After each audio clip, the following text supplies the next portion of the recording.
first today, Judges 16 through 18 and Luke 7. As a lot of you might have heard, there's a lot of turmoil right now going on in some different areas for churches that are being fined and different things for holding services on Sunday.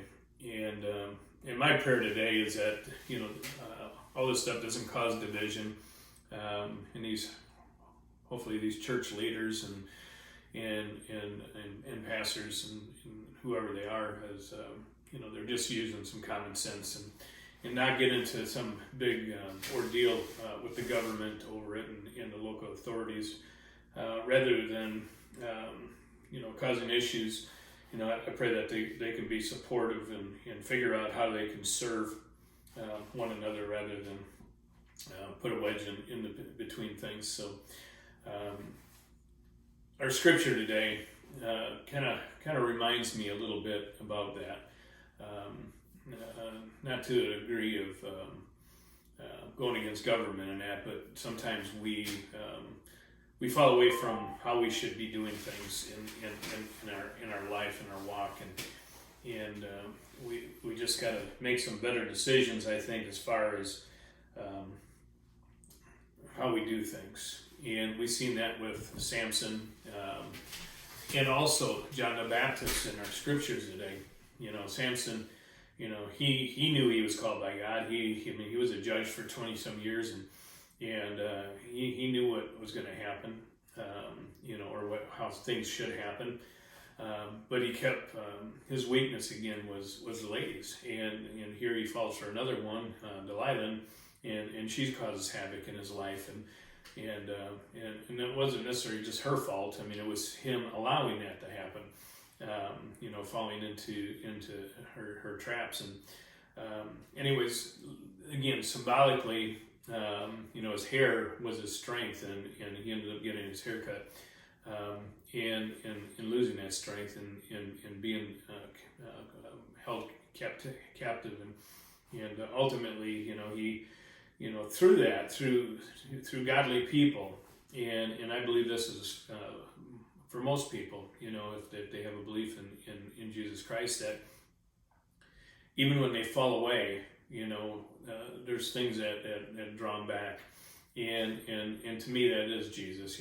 That's him being that gracious God that he is, that says, you know what, I know you messed up, I know you have faults, but I'm going to take you back and I'm going to restore you. And I believe that's God, and that's Jesus all the way around. Is that's his way of doing things. That's what he's all about, is restoring and taking us under his wing. And we see that with Samson. Towards the end, he redeemed himself and wiped out the Colosseum, and ultimately he died too. But he did come back to God, and same with John the Baptist. He questioned, is this really the Son of God? Is this really the Messiah? He's in captivity himself, and he knows. Both Samson and John the Baptist, their mothers were called, by angels, and said, you're going to give birth to a kid, to a young boy who's going to be his servants. And again, they are just anointed as far as their leadership and their roles. John the Baptist, he stayed away from all the things that can cause issues in a person's life, and he even went out in the desert and lived and concentrated on his walk with God, and his whole job in this world was to prepare a way for the Lord.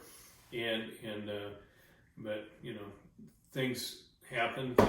Things came up in his life that his faith again got as small as a mustard seed probably, but ultimately he knew who God was.